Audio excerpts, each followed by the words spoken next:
first thing is, are they finding you? Like, do they even know you exist? And that's Because my question. How do we reach you?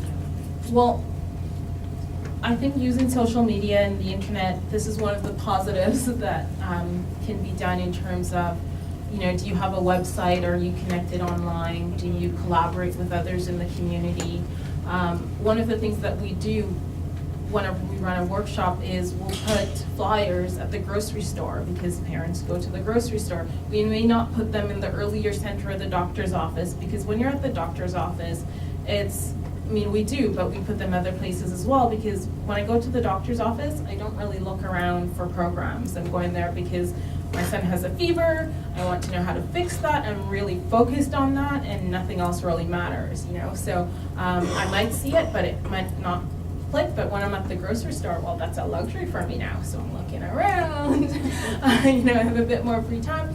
Local cafes, so the coffee shops, just places that you might not normally put resources. It's sometimes too, what people think is just because you have a website, people will find you. They might not find you because maybe you're not using certain keywords, or they're just not able to find you. What I've realized now, and what we try to do with our website, is to connect parents with resources in their community, because I lived probably 10 minutes walking distance from an early year center. I had no idea what an early year center was, and if you're just using right now the early year center website, I still can't navigate that website, and That's my pretty, question. yes. So I think it's a good idea to have your own site and maybe link from there to the main ministry site, but it's really hard, especially if you're a new mom. You go online, you don't know where to look, you click on the calendar, it takes you to another city, you just give up. I know initially when I had gone on the early years center, I wasn't sure if it was a drop off, I didn't want to drop my baby off, so I think you have to have material that's really clear as to what this is. You know, say things like, are you feeling alone? Are you feeling isolated? Come out and meet other moms. Do you want to meet new friends? So you have to say exactly what the person who is in that situation might be looking for, and make it really simple. The other thing too is that when I was depressed, I had no idea I was depressed. People told me I was depressed, and when I did the research, I thought I might be depressed, but it wasn't until I got better that I was like, wow, I was really depressed. But and it's like Amy said, you know, I looked for things, well, it's not really this, it's because, you know, of X, Y, Z, and you try to rationalize it. And the other thing too is that what's really good, it's just that peer component.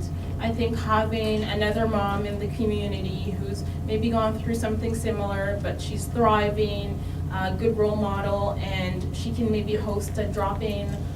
One of the things I didn't necessarily like is that I didn't want to feel like I was being watched.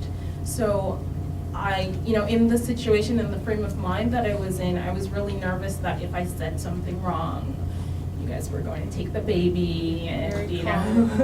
That is so So I just wasn't really comfortable talking to a professional. And if the professional was around, I knew all the things to do, laugh with the baby, sing with the baby. So when I went to the earlier centers, I would do that, even if I wasn't necessarily feeling it, just kind of fake it till you make it.